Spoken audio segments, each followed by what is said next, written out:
Bonjour à tous, bienvenue à notre méditation quotidienne.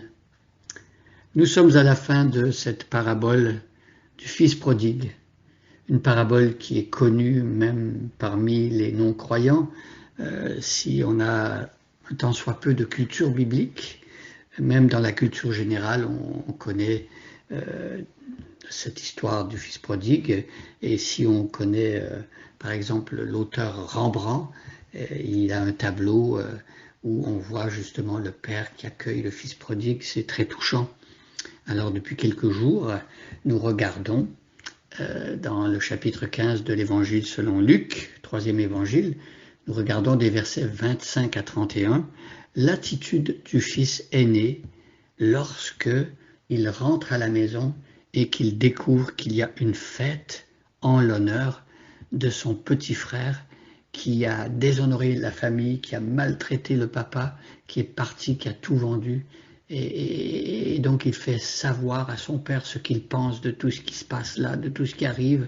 Et le fils aîné certainement étonné de l'attitude du père, lui qui ne s'attendait pas du tout à ce que son père réagisse de cette manière-là. C'est mal connaître le père, comme on va voir dans cette parabole. Je lis le verset 25. Et aujourd'hui, on va s'arrêter au verset 30. Pendant ce temps, le fils aîné travaillait au champ. Sur le chemin du retour, quand il arriva près de la maison, il entendit de la musique et des danses. Il appela un des serviteurs et lui demanda ce qui se passait. Le garçon lui répondit « C'est ton frère qui est de retour. Ton père a tué le veau gras en son honneur parce qu'il l'a retrouvé sain et sauf. » Alors le fils aîné se mit en colère et refusa de franchir le seuil de la maison. Son père sortit et l'invita à entrer, mais le fils lui répondit « Cela fait tant et tant d'années que je suis à ton service, jamais je n'ai désobéi à tes ordres, et pas une seule fois tu ne m'as donné un chevreau pour festoyer avec mes amis. Mais quand celui-là revient, ton fils, entre guillemets, qui a mangé ta fortune avec des prostituées pour lui, tu tues le veau gras. Pour lui, tu tues le veau gras. » Alors ici, verset 30 continue, et c'est le fils qui explique pourquoi il ne veut pas rentrer. Il explique à son père pourquoi il est fâché. Et donc on a commencé à comprendre que c'est parce qu'il estime que son père ne le traite pas comme il devrait le faire. Il estime que son père est injuste de faire une grande fête à ce fils qui l'a tellement déshonoré. Et il se dit, tu m'as jamais fait de fête à moi de cette manière-là. Et donc, on avait dit hier, et on peut le répéter aujourd'hui, ce fils aîné n'a pas conscience de l'amour que son père a envers lui. Il n'a pas conscience non plus de l'amour qu'il a envers son petit frère. Quand bien même son petit frère a mal agi, ce père, c'est un père qui est prêt et qui veut pardonner. C'est un père qui veut restaurer le fils le plus jeune. Mais on voit aussi lorsque le père invite le fils aîné à entrer dans la maison, à participer à la fête, son père a aussi beaucoup d'amour pour le fils aîné. Son père veut également que le fils aîné soit dans la joie, qu'il se réjouisse. Son père aurait voulu que les frères s'aiment entre eux, et il voulait que chacun de ses fils comprenne à quel point chacun est aimé. Voilà. Mais ici, au verset 30, on voit l'amertume dans le cœur du fils aîné. Alors, a-t-il servi toutes ces années par intérêt, en espérant avoir une meilleure part d'héritage, ou est-ce qu'il a servi son père par amour ou simplement par devoir? Alors là, il ne dit pas une seule fois « tu m'as donné un chevreau pour festoyer avec mes amis », mais quand celui-là revient, ton fils, entre guillemets, qui a mangé ta fortune avec des prostituées, pour lui, tu tues le veau gras. Donc là, il ne comprend pas, il y a une incompréhension totale. Et même qu'il refuse d'appeler son frère, le fils de son père, ton fils, entre guillemets, parce que pour lui, celui qui était parti loin de la maison et qui avait gaspiller tout cet argent, et ben là, il ne mérite plus d'être appelé le fils de son père.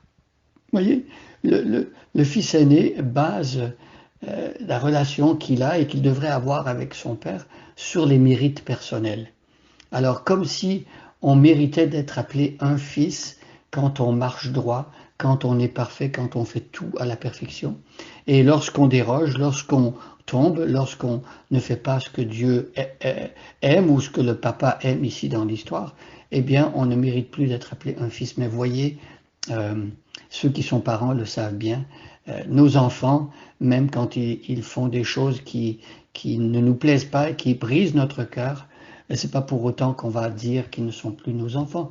Oui, parfois ça se voit, des parents qui déshéritent et qui renient leurs enfants, mais c'est contre nature. C'est normalement un enfant reste notre enfant, même quand il fait des bêtises. Et heureusement que moi personnellement, mes parents et mon père ne m'a jamais renié à chaque fois que je faisais des bêtises, parce que ça ferait longtemps que je ne serais plus appelé du nom de Bolduc.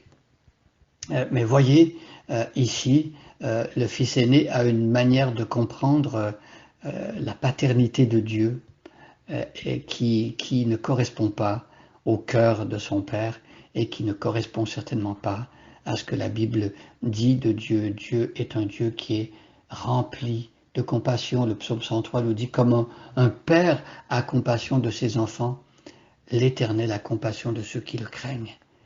Alors ici, verset 30, on voit bien que ce pauvre fils aîné a besoin, il a tellement besoin de la grâce de Dieu, il a tellement besoin que Dieu change son cœur et sa vision de son propre père. C'est ce dont on a besoin aussi. Parfois, notre vision de Dieu n'est pas juste, elle est faussée, et on a besoin que Dieu vienne changer notre manière de voir qui il est, de voir Dieu comme un père. Alors je vais prier et je vais demander que Dieu nous aide à avoir une vision de lui en tant que père, une vision qui correspond vraiment à ce que la Bible dit. Et le fait d'adopter cette vision-là est libérateur pour ceux qui n'ont pas encore découvert à quel point Dieu est un Dieu aimant. Seigneur, je te prie et je te demande pardon pour toutes les fois où j'ai eu une vision étriquée de toi, à toutes les fois où je n'ai pas compris quel genre de père tu es, et surtout je n'ai pas compris ton amour envers des pécheurs comme moi. Seigneur, pardon aussi parce que très souvent j'ai pu penser que j'étais mieux que tel ou tel autre de tes enfants, et peut-être si je me comparais, j'aurais pu penser que moi je méritais ton amour, mais certains autres ne méritent pas. Mais je me rends compte que tout est grâce. Et moi je suis un pécheur comme mon frère qui est tombé ou qui tombe, et moi-même aussi je suis rempli de péché. Donc merci parce que tu fais grâce à tes enfants et tu nous relèves, et parce que tu es un Dieu qui aime en tout temps. Sois béni aujourd'hui. Bonne journée à chacun et à chacune.